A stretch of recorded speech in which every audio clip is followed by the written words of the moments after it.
All right, we are live, and I want to thank my guest speakers and everyone who registered. Although July 4th is coming up, we had 200 people register still, and that was a really good thing. So, if you are out there, feel free to tell me where you guys are from. Um, I always like to know where Ed's from, and because I always thought that. When I first met Ed, I thought he made the place up because I never heard of that name before. So tell me about where you're coming from, Ed, and then also maybe the weather over there. And if everyone else can as well, feel free to tell us where you're from. Kalamazoo, Michigan. And yeah, there is a real Kalamazoo. I forgot to, before we started, I was going to add two pillows so that I wasn't sitting so low here compared to you two guys, or get the high chair out, and I forgot to do that. So Oh I'm a yeah, I'm a little bit taller. My camera angle is a bit lower. But yes, I'm from residing in Kalamazoo, Michigan. And it's very sunny here. It's extremely hot. Not as hot as Nevada, but no way. it's both hot and muggy out, but sunny. Oh, we got Raul from India. We got Julio from Chile. Nice. And Tammy, my favorite salesperson, where you calling from? And tell me a little bit about the weather over there. Mhm. Venezuela. Nice. Yeah, people from all over here today. I'm in Minnesota, and it's raining like crazy here. I can tell from the back. Yeah, it looks really not raining from back of you. You have an awesome pool, by the way. Mm. Well, I'm actually calling from Las Vegas, and so I've moved here from Atlanta. So I was originally from Atlanta, and then they call it Hotlanta, but Hotlanta is not that hot compared to Vegas. So sometimes 5 a.m. it's like 80 degrees over here. Last year it passed 120 degrees. You could fry eggs on the floor, you know. So I'm trying to exercise and doing some walking early in the morning now, you know, since I'm getting a little older. So I'm doing that. So I see we got people, Munish from India. Awesome. Awesome. Well, we'll go ahead and get started. We don't want to hold everyone up. And I did want to kind of set the stage on the guest speakers. It is a good old time friend. Is that the wrong way to say it? Yeah, it's fine. Yeah, I'm old. it is a great guy, and Tammy is really awesome because I met her probably less than a year ago, and she's helping with some sales stuff. So I'm a process guy. Ed is an email and solutions guy, and Tammy is a sales. I would say sales leader, salesperson. And so let's start with. And I got a couple slides here, and I'm trying to forward it. Oh, I got to push the wrong button. And Tammy Kriya had some great insights on particular sales. So tell me a little bit about yourself, Tammy.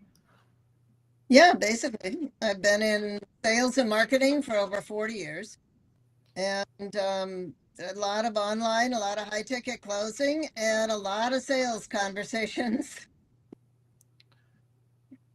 Awesome. Well, I'll go ahead and move to Ed. And how long ago did we meet Ed? I want to say it's 3-4 years ago. I don't know. You always say that, but it was before COVID that we knew one another. So it's probably closer to 6-7 years than it Oh is my goodness. 3 or 4 year. Time flies. It does. It does. I am a sales and marketing guy, and I have been doing that for over 30 years. Started using email about early 2000s, maybe 1998. It was just before actually 9/11. And email became my primary channel for client acquisition because it worked so well. It was back then, email was a fairly novel idea. You could send out 10 emails and I mean cold emails, because there's no such thing as subscription email or opt-in email. It was all cold email back then. We just didn't know that's what it was. And I could get 100% open rates. I could get like 70% reply rates, and order rates somewhere in the magnitude of 20 to 40%. You can't do that anymore. Yeah, I think that's a fairy tale. Yeah, you can't do it. And if I explain the process, you'd say, wow, how did you ever make that work? But it's evolved. Email has evolved over the years. It's become a lot more complex, but it's still a very effective model for client acquisition. I would actually say it's the main channel regardless. So I'm a LinkedIn guy. I believe in content creation. I believe in creating relationships. I believe in events like this. I believe in having multiple channels. But without the support of email, it all falls apart. And so doing email rights is extremely important. One thing about me, and I got to figure out how to use these controls here, is that I'm actually known as the not so boring LinkedIn guy. We build sales systems and outreach strategies on multiple channels for high ticket offers, and to drive things in a 3-tier type of situation where you're allowing people to come along with you in your journey.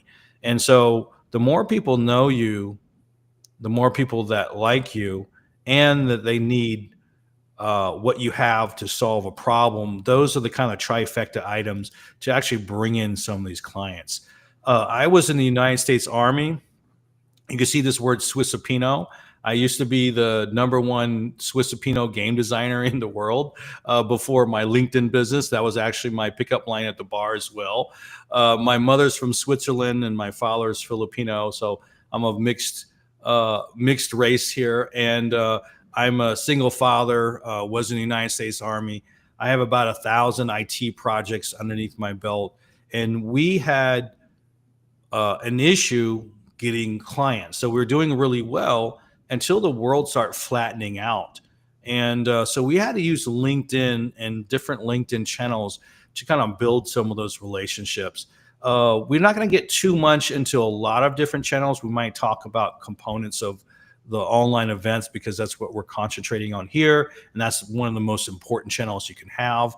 But there are other channels that will support, all your channels should support each other. So let's go ahead and move on here. I'm always thinking that's a real button. It's not a real button. So the crux of everything that we're talking about are online events and how to manage that online event. And yeah, someone said happy 205th birthday. Thanks. I think I must be missing the joke here. Thanks, Michael. And we have other people coming in as well. We have Michael from Dallas, Chicky from Tampa, Anita from India. So we got a nice crowd there. Thank you, everyone, for joining us. But the only reason people do business with another service or to do something, if you have a high ticket offer, is to actually make money, make an impact in those other your customers' lives, and to grow to a certain point.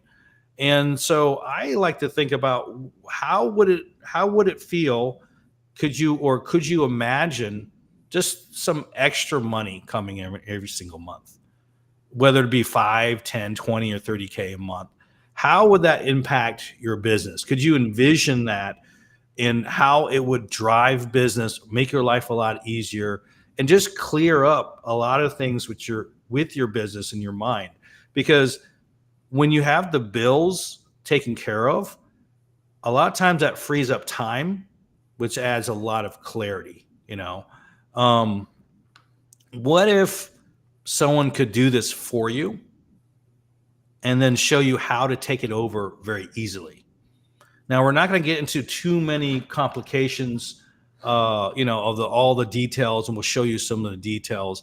But that's the crux of every kind of presentation.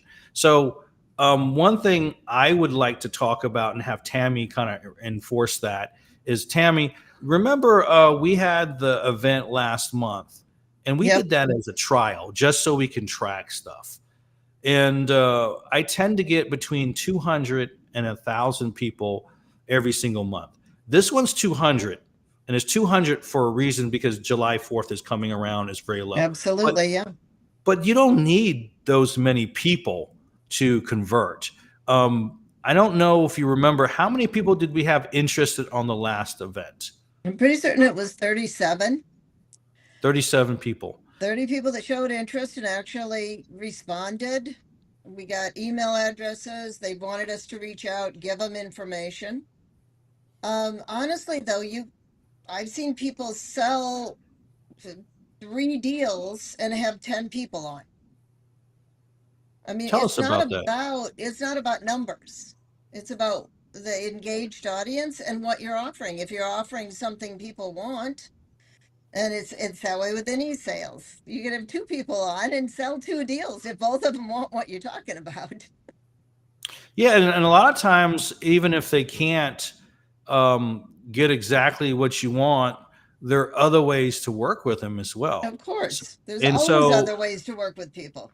yeah, and so it's not all or nothing, but it's the possibility of solving a problem, and that's It's one of always the. about that. So we had 37 people interested. So were most of them interested right off the event, or where were most of the people interested that Now, replied? here's the deal is that on an event, people come to get information. People don't come here to be sold. People come here to learn.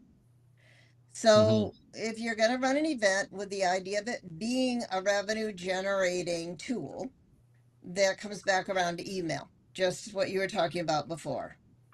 Mm-hmm. Because if you don't send out emails explaining what things are, people are never going to be interested, because you're not teaching them anything. You're not giving any value. We're here to explain how events can be revenue generating. And that's all we're trying to do on here right now. If people want something more after the event, we are more than happy to talk to people. So I think the last event um, we had 330 something people who registered, which is pretty decent. It wasn't great. Out of that, right after event, we looked on LinkedIn to see how many people viewed the event. And right at that point, it was only like 60 or something like that, right? Which is what we would expect. 4 days later or 3 days later, that number of people who viewed the event again was over 300 something people. Yep. And then from that, we gathered the email list that we pulled from the event, and we used SendFox. And so, Ed, you're familiar with SendFox. I think you're the one that actually showed me a little bit about how to use SendFox. You got me hooked onto it. It's a very low cost product that we use, and we sent out emails. So out of 37 people, I think 27 or 28 of those people were from the email push, for the email blast on using SendFox. So we have a spreadsheet, and so about 2/3 of the people came straight from the email, not from the event, which is great to have an event because they're live, they're ready to move right then and there. But it's really, email was the foundation for that. So on a LinkedIn event, there's a couple of different channels, and there's some advantages of having a LinkedIn Live. Now, on online events, you can have a Zoom, which has certain advantages. You could have things like LinkedIn Live, which we're having right now. So I'll tell you a couple of advantages of having a LinkedIn Live, and it's just what we're used to. It's not a right or wrong. We could set things up in a bunch of different ways. But let's take this for example. All of us were 3 speakers, and so we tend to have multiple channels: LinkedIn, Facebook, YouTube, you name it. and you can have up to 21 channels per person. I don't have those many social media accounts to hook up, or I'm not a premium on all of them, but we're 3 speakers and all of us have 2 or 3 channels each. What that means is right now, we're getting pushed out to at least 8 or 9 channels right now live. And so the audience increases. Another thing that we did was we prepped the meeting in order to get more people to show up for the meeting. And so we send reminders, we send things of value to individuals, we send emails prior, and there's a certain formula to do that. And afterwards, we have a CTA, call to action. And for me, the call to action is just, book some time if you're interested in this. But we did want to put some steps together that kind of broke down what it is for a LinkedIn Live event. But the advantages of a live is it goes out to multiple channels at the same time. It's easily controlled, and then you can communicate live on the chat, and then also you can communicate afterwards. So all the people who registered, you can DM them, you can email them, and then you can go back on the chat with them. So there's a multiple channels that happen on a LinkedIn Live that's very useful. But the thing is, you have to present and push out information that's going to be helpful to those individuals, because you put junk in, you get junk out. And so if you have any kind of volume, you want the good kind of volume. So these are the basic steps. Again, feel free to schedule. If you have a phone, you can go ahead and snag that. Just click on the booking link, very simple form, and schedule some time. What we'll do is we'll give you a document on the step-by-step procedures of how to set up your own LinkedIn Live event to be profitable. And we'll go through the whole thing. There's no charge. I also would like to know a little bit about your business, and it's a little meet and greet as well. But for the basic steps for LinkedIn Live events, for the purposes of this, you really want to sell transformation. And it's not really about all the details. So I'm a detailed person. Tammy has to pull me back. So it's not about the details. It's about transforming your life. So how many people have an offer, like a high value offer or a B2B service? Type in 1 if you have a business that you're driving revenue towards.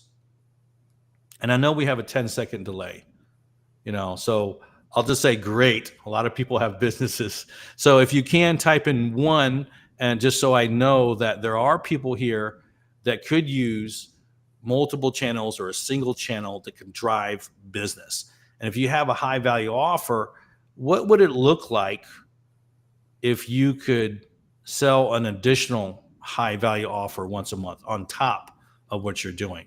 And so that is the actual transformation. If I made an extra $30,000 a month on top of what I'm doing now, my life would be a lot better. I don't know, Ed, you're probably rocking it right now, but could you use an extra $30K a month? Now, that might cause more problems for me than it would benefits. Well, that sounds like an fancy negative to me, Ed. Sounds like the wrong answer. I'll try again. Oh, that would be wonderful. Yes. You could always give it away. Yeah, but then I'd have people that would feel left out. Like, how come you didn't give me some? Like, oh man, an extra 30 grand. That would be a tough problem to have, Ed. 30,000 headaches. An extra 30K a month. Most people are going to find some uses for it. And if they give it away, you know what? Just try and be fair about it. Yeah, definitely. But the point is that a lot of B2B and service-based business, because sometimes coaches are not necessarily B2B, but they're still service-based. They have a high value offer and they call it a high ticket offer, and they have a high value relationship. So if you have a high value relationship, you have that high ticket offer. And even if you convert a few or don't, you could upscale or downscale the services needed. The thing is that you're solving a pain. For us, it's the pain of actually generating money for that individual, as long as you have a service that can convert. And so, a couple of bullet points, I'll go through it really quickly. And this is the time, if you have any questions, feel free to ask a couple of questions, and we'll stick around for a Q&A at the end. But again, you want to sell that transformation. The whole conversation, last 5 minutes, is really about that transformation, not about all the details. The others are a few general details. You probably want to have enough time to ramp up the registrations. Unless you're doing a weekly and you have a guest speaker and you're just doing it and not worrying about the registration, usually you need about 4 weeks. 4 weeks give you enough time to get enough people in the event to make it worthwhile. Because at the end of the day, you're in business and you're here to convert. The other thing is that use systems. Some of these systems can target LinkedIn groups. That's a very simple way of doing it. If you're involved or you're connected to a LinkedIn group that has some similar needs or genres of what you're doing, you can create and you can actually send campaigns saying, "Hey, I have an event that's about A, B, and C. Is it worth? If it's worth it, they'll click it. They'll take a look at it. If it's worth it, they'll say thank you and they'll register. If not, they'll just move on. Very very a low bar activity, which is really nice to have sometimes. Um, Partners and prospects. Well, Ed and Tammy are not a prospect; they're partners. So having them on the event is really helpful because I'm sharing their audience as well, and so we're combining audiences, we're combining expertise. Um, you know, all the guest speakers have connected to a couple of their streaming channels. We all have them, and so we all have at least 2 to 3 streaming channels, and that helps on the output. Um, One key thing that people forget, and it's an advantage of a LinkedIn Live, is that anyone that registers can invite 1,000 people. And people, it's a hidden feature. They can go there and hit invite, and they can hit a filter. You have to hit a filter so it allows the check all box. And you can scroll down. It takes about 5 to 7 minutes, but you can literally invite 1,000 people a week off your network. Now, we did that. I don't know, Ed, if you had time to do it, but I did it. Tammy did it. Um, and the conversion rate's low, but the volume is so high that it makes a big difference. Can you imagine if 10% of the registrations actually did that? It would go through the roof. Matter of fact, a few years ago, we ran a test and ran a campaign, and we're giving away things if they just supported us by doing that way. And we had thousands. Ed, I think you were on that meeting together. We had thousands of registrations at that one meeting, and it's because those people were guests were actually inviting other people in bulk. Um, Another thing is your LinkedIn direct message campaigns. If you have a lot of first level people that may be interested in what you are going to present, you can send automated campaigns for that. Of course, there's email as well. You can roll from LinkedIn to email as well. So a lot of the systems nowadays will have the email of the person you're connected with, and you can send them a direct email to do that. And my favorite is using SendFox as an email blast. So what we've done is I had Tammy scrub the list for all the registrations, and then I have a number of meetings I have per week, and I put all those into my email list together, and then we sent out about 4 different emails out, before this campaign to increase it. So not only the people who registered will get these emails, my whole active network of people on my my email blast list that have opt-in will get it as well. The other thing is providing a call to action, and I suggest 1 or 2. We're just doing 1. If this is something that will help convert, if an extra 10, 20, $30,000 a month would be helpful and you have a high value offer, a free meeting would probably not hurt you at all, so. To answer a couple of questions that came in, how do you make people interested in these events? That Rahul asked that. And that's exactly what Troy kind of just went over. You post, you send out to your network. LinkedIn will let you send out to 1,000 people a week. It gets people interested, but you got to do some of the other stuff too. Using other people's audiences, posting in groups, etc. And I would also Nancy, add again, instead of thinking about creating a presentation, you want to create a solution to their right? pain. That's it. You want to present transformation. That's the whole thing. That's what everyone wants. Everyone wants transformation. They're at point A, and you are there to bring them to point B. Whether you're doing IT work for a project, whether you are a coach for a different kind of transformation, whether you are a business coach to convert to organize salespeople, which Tammy does, you have to push out transformation. If you can push out that idea of transformation, it hits a lot deeper, and people say, you know what? I know this person for a while. I've been following Raul for a while. I've been following Troy or Ed for a while. And I'm having, I don't know, email deliverability issues, and I don't know what the heck to do about it. And over the last 6 or 8 months, email has changed.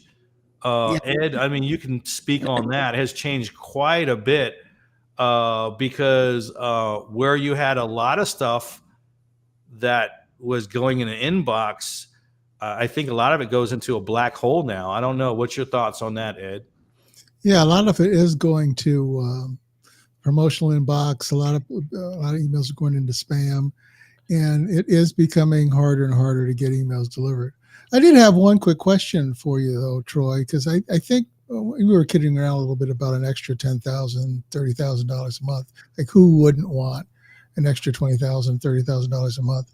But I'm wondering, A, how many people here think that is a big number, maybe an unobtainable number?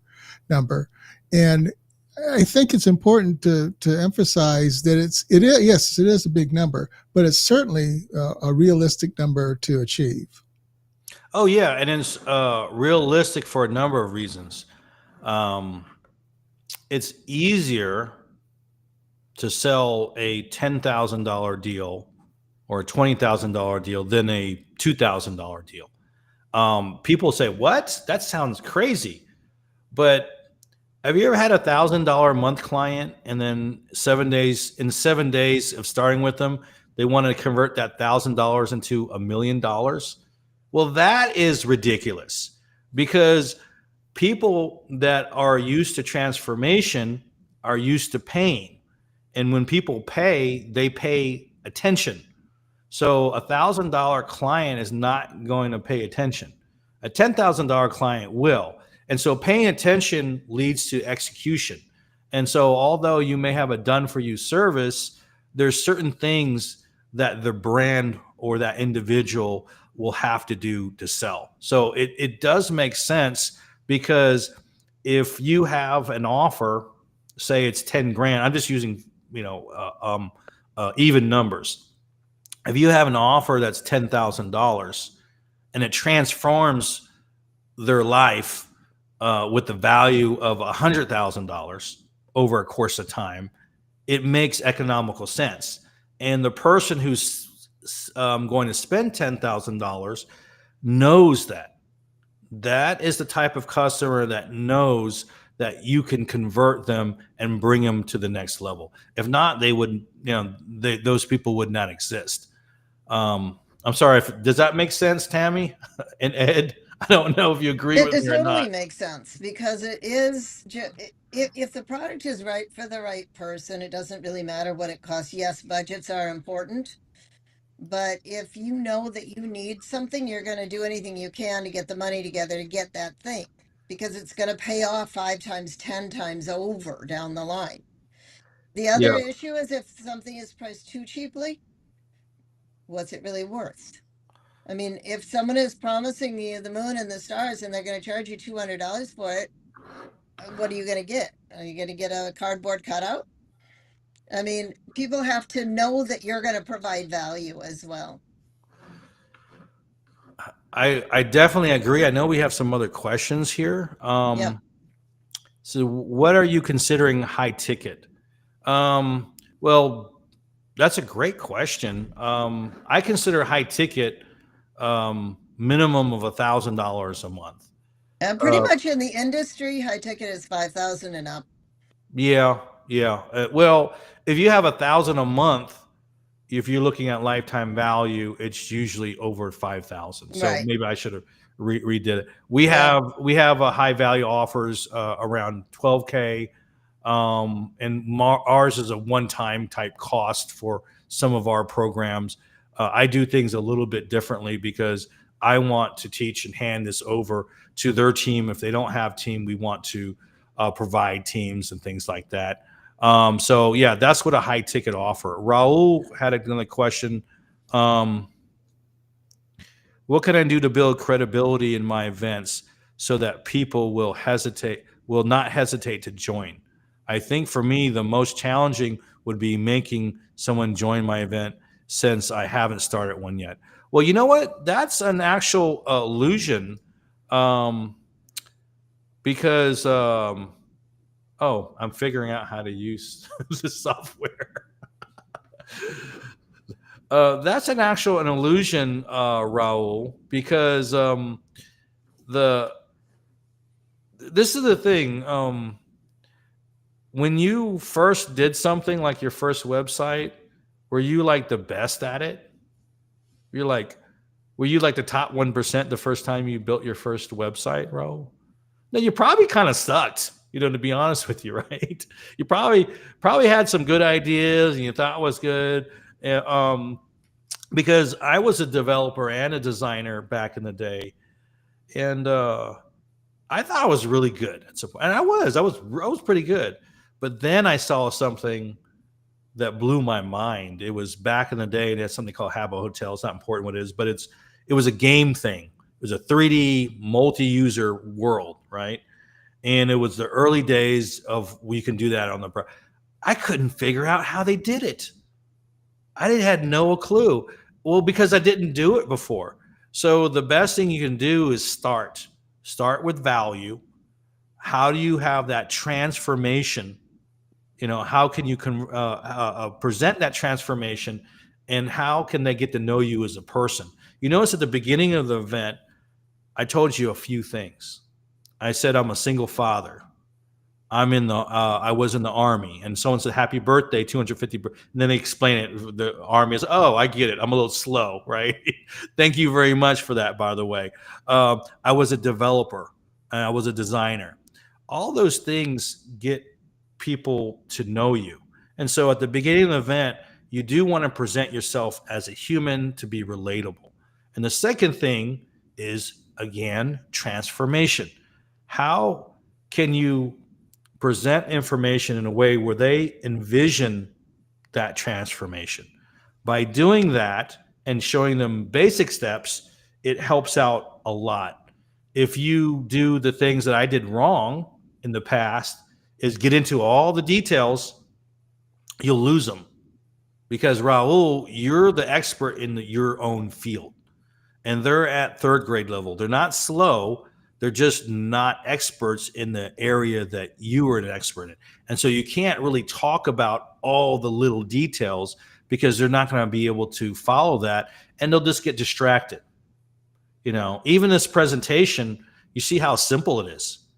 I had to get rid of slides. I was going to say sponsored by Scoop because, I'm the inventor of Scoop. And I said, just take it out because it's not going to really help, this presentation. So remove the distractions, and add the transformation and the human part. What is the nope? He wrote on the nope on the bottom, but maybe it was one of the questions I had. So Tammy, I'll let you take over on the sales portion of this, and Ed, feel free to chime in for our last few minutes, and then after that, we'll have some Q&A. Well, basically, everything that's come up here today, if you guys want to hear anything more about it, book a call. we're giving stuff away. We're going to give you a whole how to do this. We'll talk you through it. We'll answer questions. We're not asking you to book a sales call. We're asking you to have a conversation and see if it's something that's going to move things forward for you in your business. We only work with people that we can help. We don't ever do, just come in and buy, because that's just ridiculous. Nobody wants that anymore, and you'll just refund it. So all we want to do is see if we can provide a transformation for you in your business. And we're bribing you to have that conversation by saying we're going to give you a guide. And one of the things that I'm offering also is the ability to get a complete audit of your LinkedIn profile for free. Because if your LinkedIn profile isn't doing what it's supposed to do, you're leaving money on the table. That's a very good point. Your LinkedIn profile is the first thing they do before they decide to have They look at that. There's your credibility and your authority. Half the people who you send an invite to will look at your profile before they connect. And when they look at your profile, are those people looking at your profile, are they aligned? Are they in your ICP, your ideal client profile? Are you solving a problem that can be fixed for them? Yeah. So as far as everyone else is concerned, can we see how having a LinkedIn event can convert into business? And if you have any additional questions, feel free. It's one of the most powerful things. So let's run the math on this. The last event, we had 330 people. We sent emails prior. We sent emails after. There's a lot of opportunities for having conversations. We put it on a spreadsheet. Matter of fact, I could bring the spreadsheet up, but there was 37 people interested. Out of that, you know what I'm shooting for? I'm shooting for one client to make my entire month. And this is only one of the channels. There's lots of other channels as well. There's LinkedIn outreach. There's your content creation. There's all those supporting mechanisms that are important. And if you want to talk about that, we can. We have a guide for that as well. But usually, most people that are successful, they tend to have about three different channels going on. Sometimes four. And a lot of people say, well, it's a little overwhelming because they can't do it. Well, who said that you had to do it? You don't have to do all the work. Tammy, talk about getting support and help in general. We're not going to talk about events, but we can talk about who would run the event for them, who would take the calls for the sales and things like that. Because a lot of people look at this and say, well, I don't know how I can get it done. And what I'm saying is that, well, people are out there creating this for you, managing it for you. But at the end of the day, a lot of people want to run their business and they don't want to be involved in all the little details that have the event. They just want to show up at the event and talk about it. How would you handle that, Tammy? It's not difficult. It's just like the three of us on this event. What you can do is you can hire someone. I mean, there's always people out there that will help you.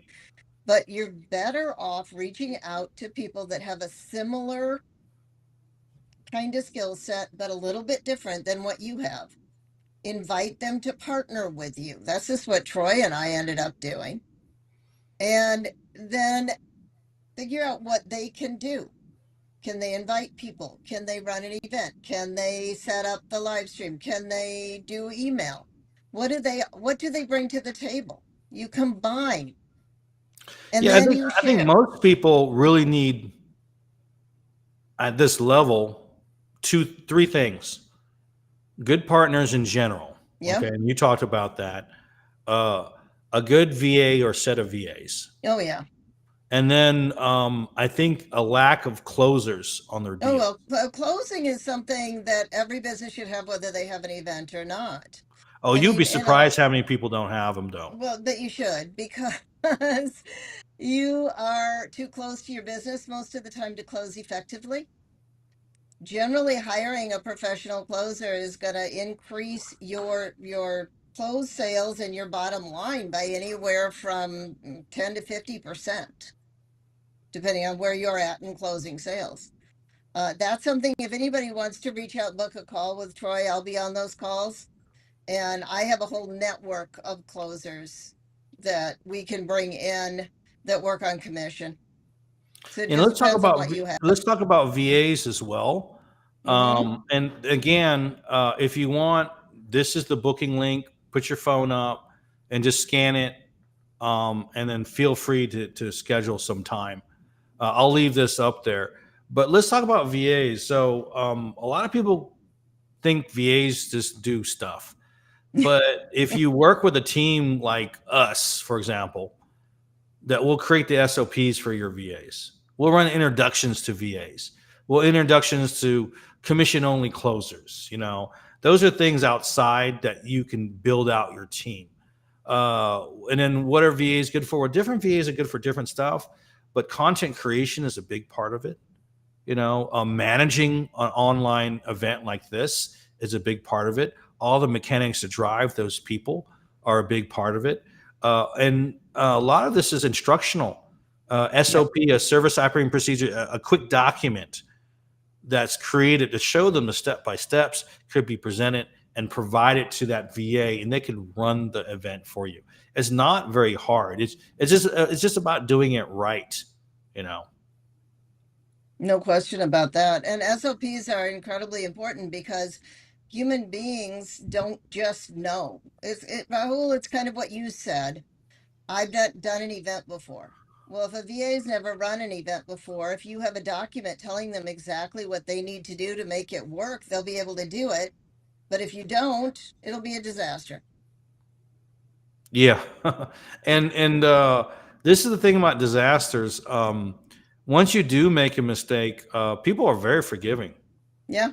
You just do better next time, So if you have a team like us that does it for you for the first time and then creates an SOP and walks you through it, you get your hands in the cookie jar and you get what's happening. And then you translate that and you take it over. Because one thing businesses want, they want to reduce their cost. So they don't want to pay, 10, 20, 30, 40, 50 monthly. They rather pay a certain amount to get those skills and then get their people to run it afterwards. So they have a nice, well-oiled machine at a very low cost. I think there's another question here. What things do you need to keep in mind while doing email outreach for IT business? That's really an Ed question. If someone is doing outreach for an IT business, talk about it from an email perspective first, Ed, and then Are we talking about cold email, or are we talking about opt-in email? If you're talking about cold email, you have to realize you're working with relatively small conversion numbers, so you have to have a decent sized list.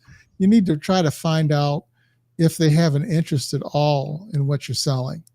And what I would do, and what I always recommend my clients do, is we first reach out to them on LinkedIn.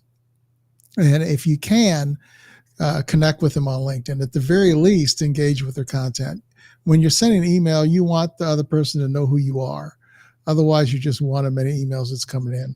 And they'll probably ignore it or maybe open it, say, I don't know this person, and close it, and possibly mark your email as spam. So if there's one big thing that you can do to ensure that your emails get open and read, is get on their radar by engaging them first on LinkedIn. Yeah, that's a very good point. It is. And let's talk about channel and cold email gets a low delivery, but I know that depending on how you set up your email blast, an email blast is not just warm, but it's opt-in. So there's cold, warm, and then there's opt-in, which is a type of warmed email. But if they're opt-in, they already know you. So if you're sending emails to people that know you, the percentages of the open rate goes a lot higher.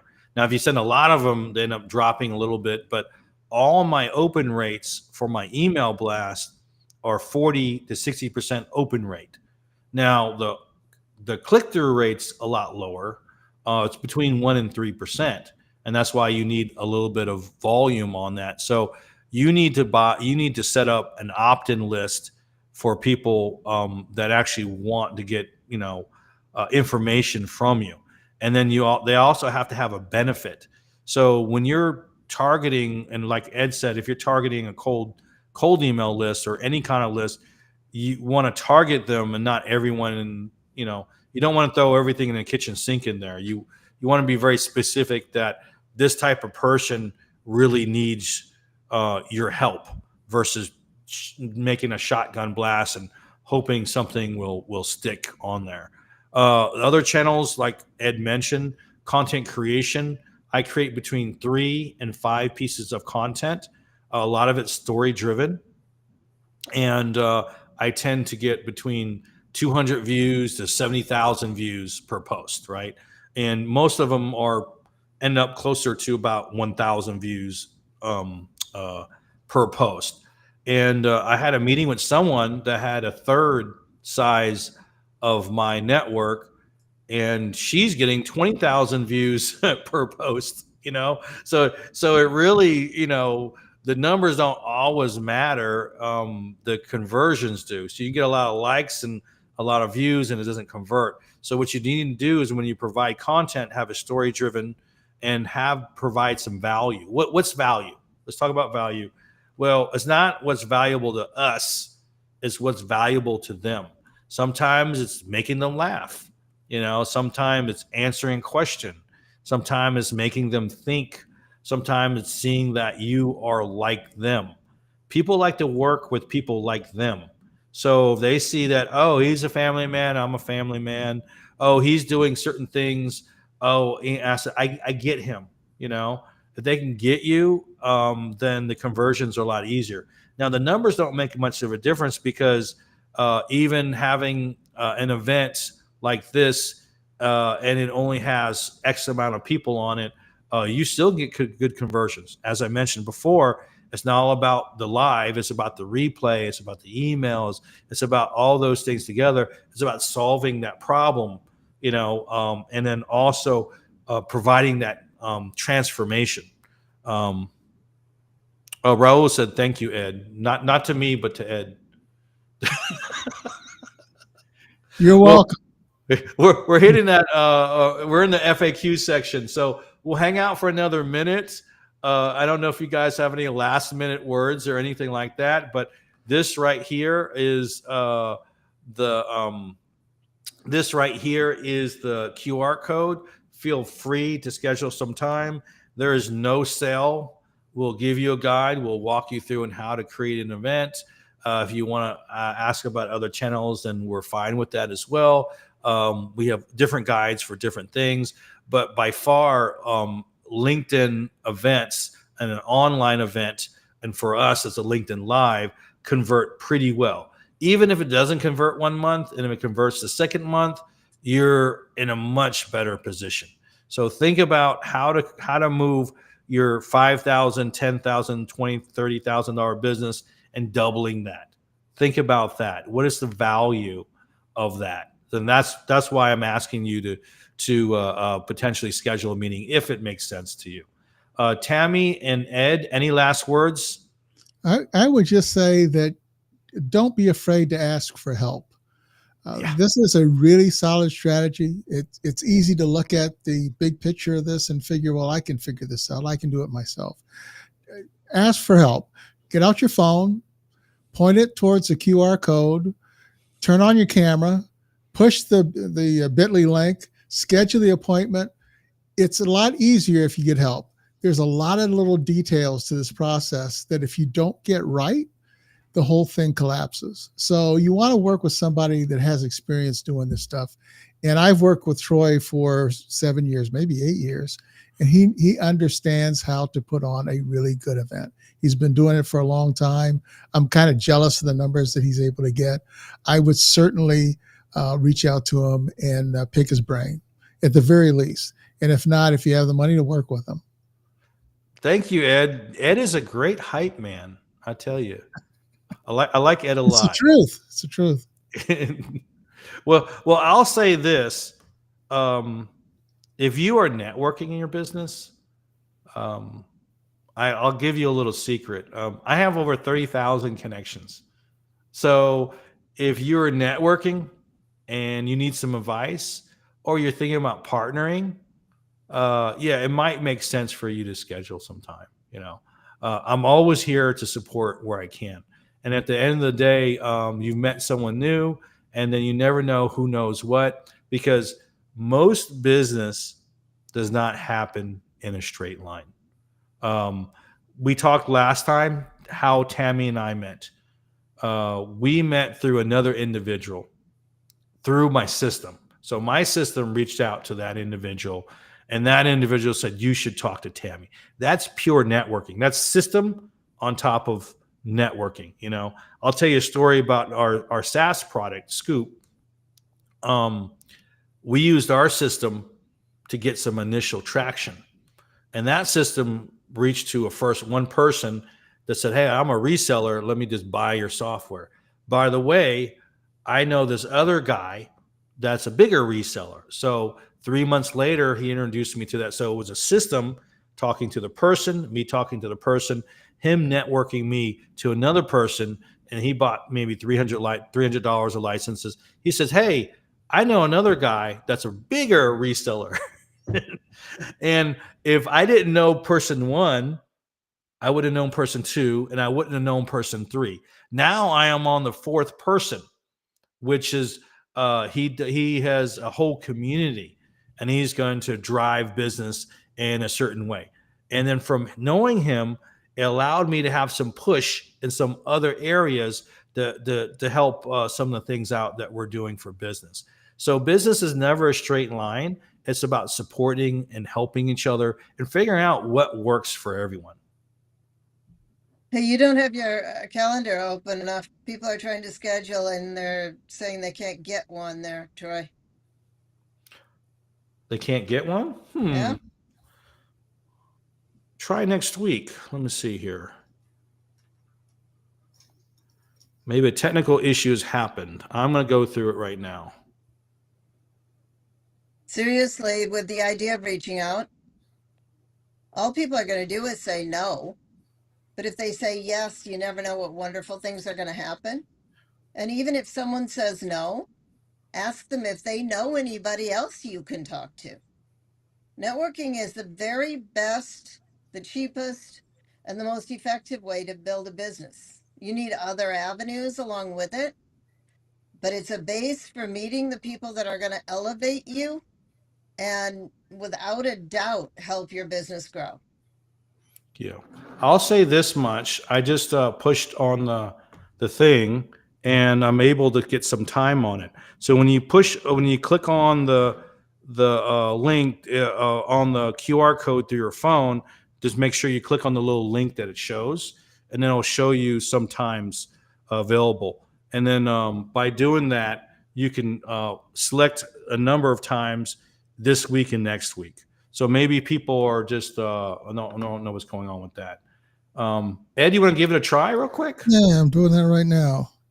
I suggested that people do it, so I should do it. Yeah, I was working. Yeah, I'm in there. I'm on. Okay. It looks like it's asking me for next week. Oh, people are booking. That's why. Yeah. Yeah, people are booking probably as we're talking. Indeed, they are. Good.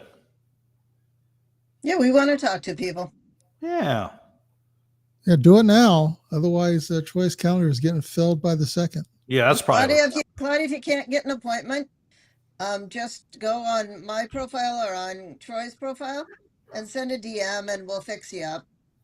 Yeah, and I'll put this link directly on the notes of the event on the comments right after we drop off. Matter of fact, we probably should drop off now. I want to really thank Ed and Tammy. Thank you both for joining and supporting. Ed's always good to bring a little humor out because I'm dry as toast. I appreciate that. Thank you very much. And thank you everyone for the questions. And so